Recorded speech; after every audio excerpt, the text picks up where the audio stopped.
Martín Tetaz, un econochanta que siempre está intentando emular la figura de Javier Milei, tuvo un encontronazo con Miguel Bongiano. Este es un buen debate sobre el rumbo de la economía en el país. Suscríbete y dale like. Bueno, está Miguel Ángel Bongiano, que es economista. Gracias por haber venido. Por favor. Está Martín Tetaz. Muchas gracias y los felicito por el boliche nuevo. Está bueno el boliche. Bien. Falta la bola de espejo y ya la vamos a conseguir. El humo. Cuando rapa nuestro gerente, hay que ir aflojándolo. Ya vamos a tener cena, baile, show, canapé. Siempre, Espera un siempre poco. felicito a la gente que crece por razones obvias. No. En la rutina de los payasos te gusta ligar el bofetazo. Te abrazo. Bien. Digo, nos falta el humo, pero los políticos siempre nos prestan un poquito. Sí, señor. Bueno, yo tengo una pequeña duda si es estratégico. ¿Viste cuando vas al restaurante y te dicen son 30 minutos de espera?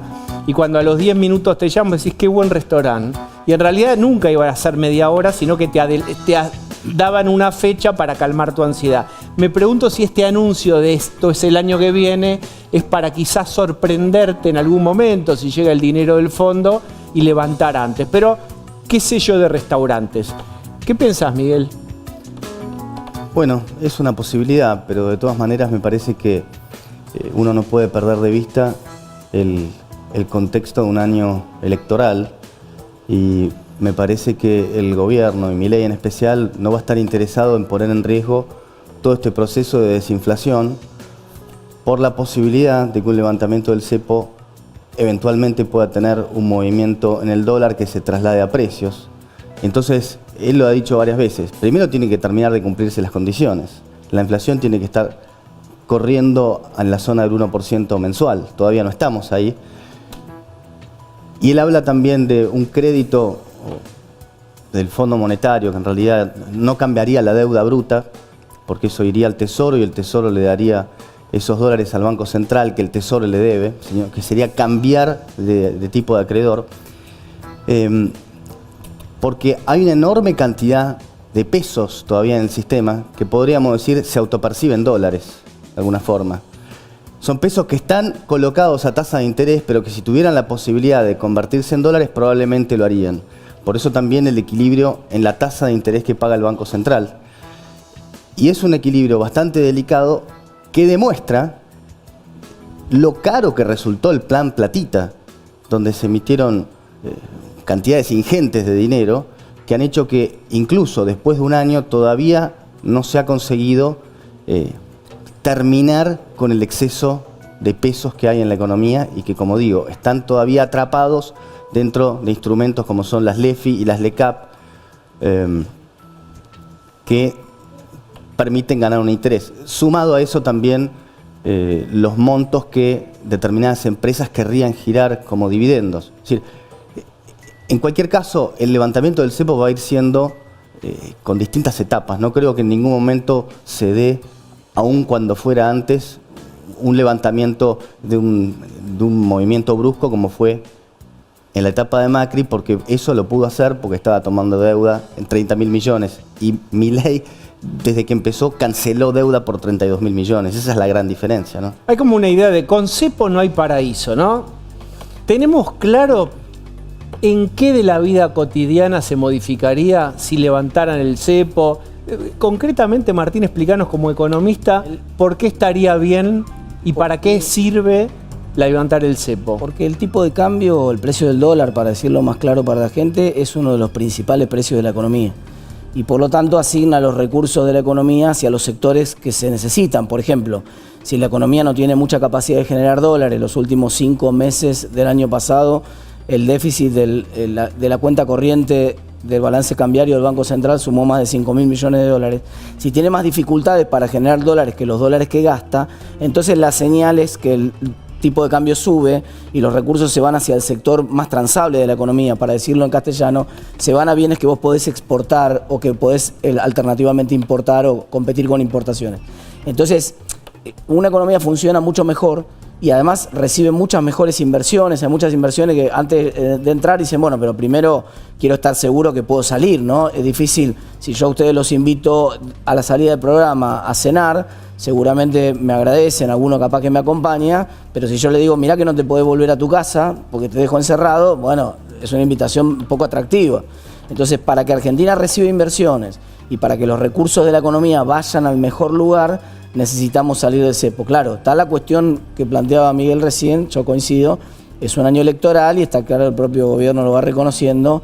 En un año electoral hay otra prioridad para el gobierno, que es ganar las elecciones, y eso demora lo que le convendría a la economía. Gonza. Hay un enjambre, ¿no?, que a mí me genera mucha preocupación. Digo, cuando uno lee el reporte del fondo, siempre en el párrafo 4 o párrafo 5 aparece un mensaje para el gobierno que dice: estimado, yo soy un banco, me importa un comino si gobierna Magoya, Montoya, quien sea, quiero que me paguen. Entonces le pide siempre al gobierno: acuerden un modelo económico que nos garantice que estés vos o tu contrincante el día de mañana y yo pueda cobrar.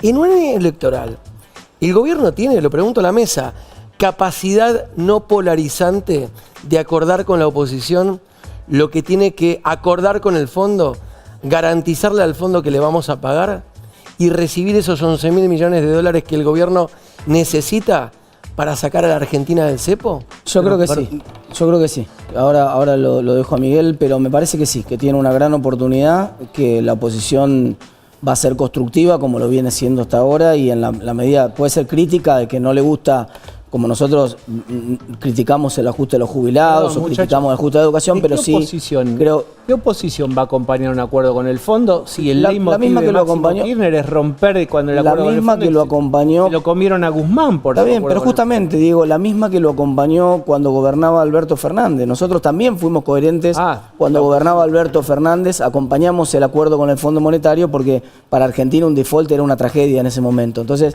siempre que el gobierno consiga un acuerdo razonable con el Fondo Monetario, yo creo que la oposición va a tratar de cooperar para que ese acuerdo pueda salir. ¿Qué decís, Miguel? El fondo, antes que un banco, es una entidad burocrática, donde los que están ahí están buscando salvar su pellejo y que no los echen a patadas por hacer su trabajo mal.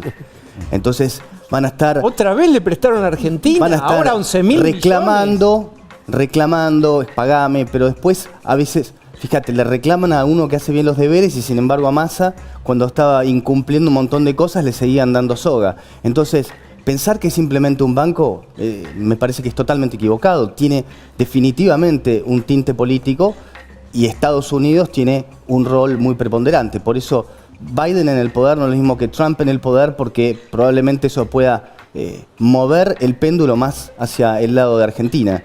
Ahora, respecto de la posibilidad de hacer un acuerdo, a los periodistas les encantan los acuerdos y los consensos, como si eso fuera una gran panacea. ¿El acuerdo con quién? ¿Por qué usted, señor, que ahora me hace... ¿Por qué los periodistas? Porque me gusta generalizar. ¿Por qué no lo golpeas? ¿Por qué no te tomás a golpe me parece de que puño con Asís? porque la generalización es válida, porque esto lo escucho en cada programa al que voy. ¿Qué pasa, Miguel? Perdóname. Disculpame que te termine la idea. Pero que me estás pegando a mí, por eso. Sí, pero termino la idea y respondeme. Sí, respondeme lo que quieras. Sí. Pero lo que quiero decir es, ¿consensuar con quién?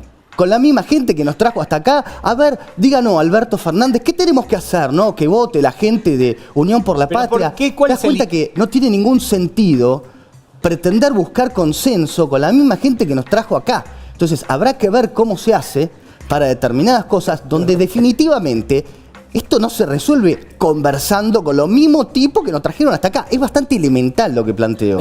Miralo a los ojos a Gonzalo. No tengo ningún problema. Contestá, defendete. Yo lo sos que de creo, la casa. a ver, la evidencia empírica de la política demuestra que los países que hicieron acuerdos políticos de largo plazo, Israel, España, Estados Unidos, hoy están 1.000 millones de veces mejor que nosotros. Y preguntale, si querés, Miguel, a un centroizquierdista español si le hizo gracia acordar con la derecha española. Ahora, preguntale a los españoles si 30 años después viven mucho mejor que como vivían. Preguntale a Milei cómo le hubiera ido si hubiera tratado de hacer ese acuerdo buena onda que hizo Macri con los gobernadores que se le rieron en la cara cuando tenía que bajar el gasto. Entonces Milei se tuvo que poner bien los pantalones y repartir un par de patadas porque si no lo tenían en cuenta verdaderamente. Sí, acordó con todos. ¿Vos estás diciendo después que... acordó con todos, pero... No, pero hace un poquito de memoria. Mirá, porque cuando él dijo la ley bases, todos se le rieron en la cara. Cuando él dijo... Mirá, déjame hacer una pequeña línea de tiempo. Cuando él dijo no hay plata, ¿sabes lo que dijeron los gobernadores? Sí, plata hay, vas a ver. En mayo o junio decían, che, parece que es verdad que no hay plata. Porque al principio no le creían. ¿Entendés? ¿Y qué querían hacer? Que decían, no, te vamos ahí a limar de a Ahora, pero poco. ¿vos creés que Fíjate, no comían acordás? pochoclo y Vos sabés pavadas que similares. Te doy letra. Vos tenés que decirle así, vos sos un llora Moncloas. Es el llora No, digo, Moncloas. ¿Qué dice Martín? Queremos, todo nos gusta, Yo creo todo que vamos a dice- estar todos contentos. Sí, Es dale. una gran fantasía. Creo que el gobierno se ha mostrado muy pragmático acordando con distintos sectores del peronismo. Vengo de la Cámara de Diputados recién y acaban de acordar con 5, gracias al voto de 5 diputados peronistas, tienen el dictamen para terminar con las PASO. Martín, acordaron Hicieron con en su Jaldo en momento Tucumán, con Jaldo, Martín. con Tucumán. Martín, no critican con a Scioli, Infran- con Martín, Scioli en el Martín, gabinete. silencio, cae como dice Mario Marcas, una gota de silencio. En los términos de que lo planteaba recién Miguel, si hay alguien que es responsable de haber llevado la provincia de Buenos Aires al desastre que está hoy, es Daniel Scioli. Bueno, figura estelar del gabinete de Milei, así que evidentemente Perdón, no sí. escuché. Fíjate, ¿Quién? Daniel Scioli. ¿Me permiten? La única que no ¿Y qué rol interrumpe en tiene la televisión Scioli hoy? argentina es Luciana Vázquez y tiene derecho a hablar. No interrumpe, vean. Tengo una larga experiencia en interrumpir estratégicamente. Dale. No, tengo una pregunta. Todo el tema del levantamiento del cepo tiene que ver también con las reservas del Banco Central y estos 11.000 millones de dólares o 12.000 millones de dólares que faltarían. Una fuente posible es el Fondo Monetario Internacional. Pero el presidente Milei, cada vez que sale fuera del país, se encuentra con un empresariado tecno ultramillonario con el que tiene muchísima sintonía.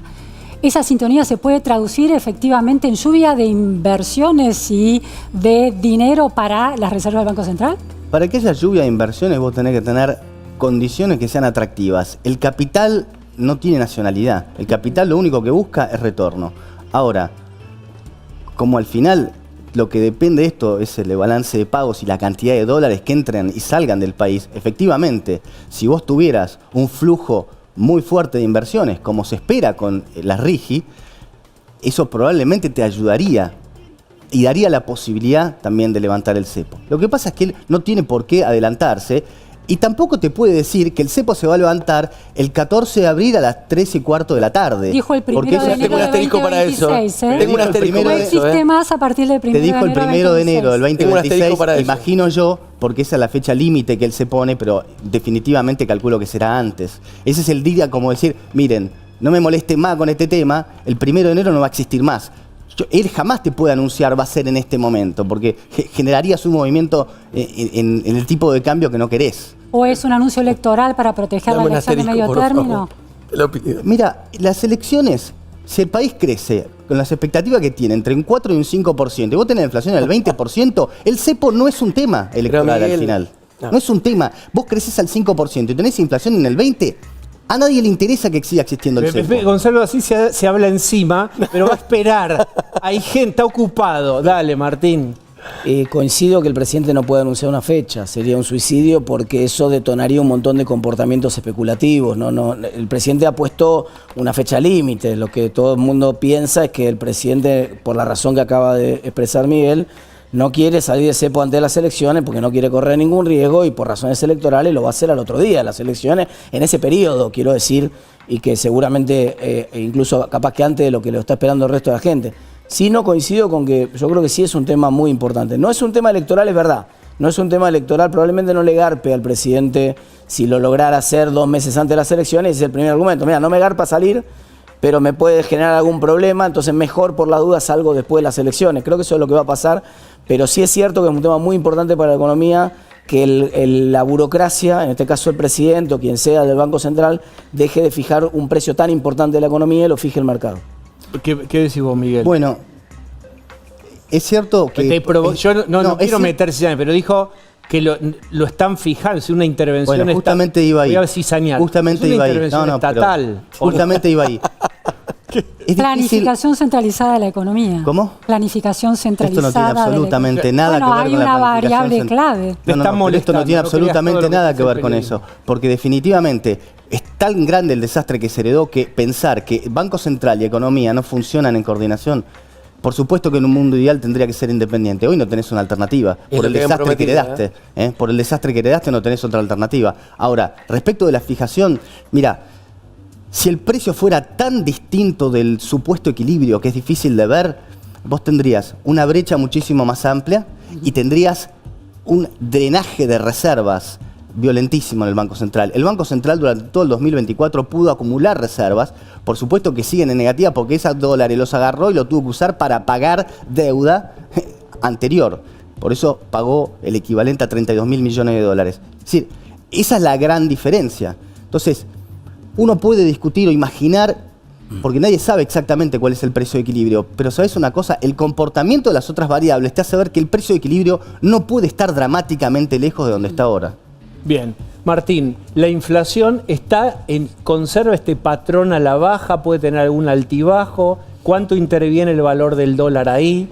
Bueno, obviamente el valor del dólar fija una referencia de precio de importación. Para que funcione como un ancla un poco más fuerte requiere que haya plena libertad para el comercio internacional, que todavía hay que terminar de mejorar en Argentina. Pero sin duda es una variable que apunta a una inflación que converja un poco más abajo. Lo que pasa es que al mismo tiempo, como a la inflación le cuesta llegar a los valores que va poniendo el gobierno como ancla, y el gobierno está usando siempre la definición de ancla, decía Daniel Heyman, es aquello que aumenta menos, que va por debajo, que tira para abajo. El dólar aumenta menos que la inflación y eso implica que entonces Argentina se pone cada vez más cara. Es el país más caro del mundo hoy cuando vos lo corregís por productividad. El índice Big Mac que acaba de publicar la gente de The Economist esta semana, Argentina es el segundo país más caro del mundo después de Suiza y cuando lo corregís por productividad queda como el país más caro del mundo por lejos. Eso más caro obviamente del mundo, hay que aclararlo porque cualquiera... Comer, por ejemplo, eso es el Big Mac. Digamos, comer te sale más caro comer en Argentina que en cualquier otro país del mundo prácticamente. No, comer. Sí. Comprar ropa. Eso increíblemente Argentina. Ropa, sí. Bueno, eso es lo que pasaba Comer, históricamente. no. Eso era lo que te pasaba. Bueno, el índice Big Mac esencialmente es la misma hamburguesa comprada en distintos países del mundo. Argentina es el segundo país del mundo en dólares, donde es claramente, más caro comprar una hamburguesa. Comer afuera es más caro. Antes pasaba eso, Diego, ahora ya no. Antes pasaba eso. Encareció, históricamente Argentina tenía, ya termino para dejarlo a cerrar a Miguel, pero históricamente Argentina tenía, como dicen ustedes, claro, el celular más caro, la ropa mucho más cara que en los otros países del mundo por razones de protección a los sectores, impositivas, etcétera. Pero ahora, por primera vez en muchos años, está teniendo la comida más cara que el resto del mundo y eso obviamente es un problema. Bueno, eso no es así. No me voy a poner a discutir del tema ese ahora. Creo que es inexacto lo que dice Martín. Pero hablaban de ancla y el dólar. El gobierno no tiene nada que ver con el ancla y el dólar. El ancla de este programa es fiscal. Acá la clave es el equilibrio fiscal, el superávit fiscal. Además que justo cita a Daniel Heyman, que es un exponente del keynesianismo, que nada tiene que ver con todo esto. Pero la teoría de Heyman no es keynesiana respecto de la cuestión de la inflación. Es una cita que justamente viene como medio raro a todo esto. No, pero es una de las personas que más sabe. Pero vos estuviste hablando del ancla del dólar. Sobre coordinación Martín, de política en Argentina. Estuviste hablar del ancla del dólar, el dólar como ancla, porque saben una cosa, eso es algo que nos vienen repitiendo hace décadas, porque la Argentina nunca ha tenido disciplina fiscal. Entonces le cuesta verdaderamente cambiar el chip. Acá el ancla es el superávit fiscal. ¿Pero por qué y lo más importante de eso es que el presidente lo tiene bien claro. Que vaya por abajo de la inflación. Si el dólar no es el ancla, ¿por qué no levantan el cepo ya? No, pero la explicación te la acabo de dar porque hay un montón de pesos que saldrían corriendo al dólar. Tengo un dato. ¿Es un ancla? No, pero lo que pasa es que vos recibiste el país en una situación catastrófica.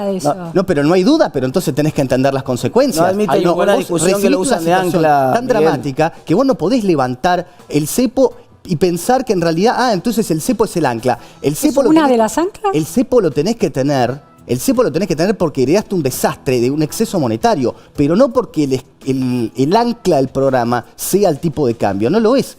El cepo lo tenés para terminar de desarmar un desastre que heredaste de proporciones bíblicas. El ancla me parece es un ancla monetario del programa, absolutamente, un ancla monetaria y cambiaria, y por eso la corrieron. Si no, lo hubieran dejado en el 2. Y también es fiscal. Y cuando la inflación se acerca al nivel del ancla, del dólar, entonces la vuelven a bajarlo, evidentemente porque lo están usando de ancla. Se llama así. No entendió nada de lo que están haciendo. No, pero así se llama en la literatura económica. Es una... Perdóname, y si hubiera dos anclas, ¿cuál sería el problema? ¿Cuál sería el problema? No podés tener dos, pero una en proa y otra en popa.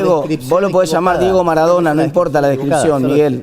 Vos le podés poner Diego Maradona al precio del dólar, es lo mismo. Lo que importa es que el gobierno decide el precio del dólar, no el mercado, y decide que el dólar corra más despacio que la inflación. Hay una razón política, hay una máxima política que dice no establezcas nunca los marcos con los cuales después te pueden evaluar. Digo, Milei está obsesionado con no cometer los mismos errores que cometió Macri. En mi gobierno ningún trabajador va a pagar ganancias, pobreza cero, unir a los argentinos, todo eso no pasó. Fantástico. Milei cree que el cepo se va a levantar antes de enero. Esa es la realidad. Absolutamente. Lo que no quiere es fijar una fecha en este año, que además es año electoral, para que después esa promesa de no cumplirse exacto se lo facturen. Pero es que, esa es la realidad, Miguel. disculpame, es que no, tenés que entender que nunca puede señalar una fecha. Eso para empezar. Pero estamos de acuerdo No con podés puede porque señalar una te fecha, frenarían Pero ¿por toda la qué te liquidación de pondrías una exportaciones soga en el esperando cuello? la No fecha puede, esa. pero no es Estoy de solo, acuerdo. aunque él tuviera los dólares, no tiene ninguna conveniencia en fijar una fecha. Eso es verdad. Eso para empezar. Es correcto. Ahora, de vuelta, estás haciendo una comparación con lo que hizo Macri. Este gobierno no tiene casi, No, casi nada para que ver. te aseguro que la hacen ellos, ¿eh? ¿Eh? Están obsesionados con Macri, ¿eh? Te lo firmo de puño y letra, Miguel. No, mira, la verdad Por que mi madre, si mirá. uno lee los titulares, parece que a Macri lo van poniendo en el freezer y se va derritiendo de a Por eso poco. están obsesionados con Macri. No sé qué obsesión tiene. Porque me lo quieren parece que- destrozar políticamente. Y bueno, está bien. Ya te spoileo lo de mañana y pasado. Bien, quiero a propósito preguntarles, ¿qué pasa con las PASO? ¿Qué va a pasar con eso? ¿Va a haber, vamos a votar cuándo, de qué manera? ¿Qué acuerdos hay? ¿Qué pasó con referentes del peronismo del interior? Te resumo.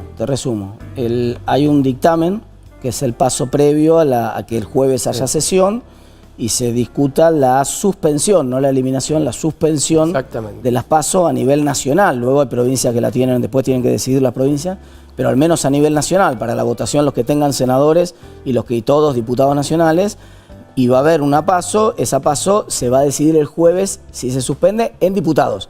Después tiene que pasar el filtro 53 del firmas, Senado. amigos. Y 55. déjame decirte un dato nada más. Los diputados de Zamora, pongámosle nombre y apellido a la cosa, Miguel. Los diputados de Zamora acompañaron al gobierno con el dictamen. Así que si vos creés que no hay acuerdos en la Argentina, te invito a que revises. Vos entendés Evidence-based vos policy, tenés- amigo. Entendés lo que tenés ganas de entender. Yo te dije cómo empezó el gobierno y no me está diciendo lo que es ahora, después de que el gobierno mostró Pero es la que lo verdad. sabe disciplinar. Pero dato mata relato, Pero Miguel. fíjate lo que pasó al principio, cuando mandaron la ley bases Escúchame. y el mismo Milei la sacó porque se la estaban descuajeringando. Hoy, Pero- pero el gobierno de hoy no tiene nada que ver con el gobierno de hace 365 Está días. perfecto. Me parece notable que te lo tengan que Lo aclarar. que te digo que los acuerdos políticos los está haciendo este mismo gobierno. Pero el poder O escuchate político al que presidente tiene hoy. criticar a Infran que se quiere perpetuar en el Porque poder. el Miguel. poder político que Miguel. tiene hoy el gobierno no es el que tiene bueno. hace un año, porque lo supo cosechar y hacer crecer. Fíjate cómo tuvo que pelear el cartel No hay plata, que al principio no le creían hasta que le terminaron creyendo. Y la Pero, ley Miguel, vos base decís que no la es consiguió consenso, después. sino disciplinamiento. Probablemente. Vuelvo a las Probablemente. PASO. Vamos a ver cómo aterriza en esta mesa. A ver. Aterrizala, Claro. piloto, dale. Vuelvo a las PASO. Sí. La contradicción y lo que queda ahora para discutir el jueves es que muchos de los que levantaron la mano y dieron la firma para suspender las PASO, al mismo tiempo en sus provincias desdoblaron la elección. Exacto. Entonces, finalmente, la gente está confundida y dice, pero vamos, nos van a hacer ir a votar 2 veces porque nos desdoblan la elección. Con una mano dicen, che, anda a votar 2 veces porque te desdoblo, y con la otra te dicen, no, hay que suspender las PASO porque si no la gente tiene que ir a votar mucho o gasta plata.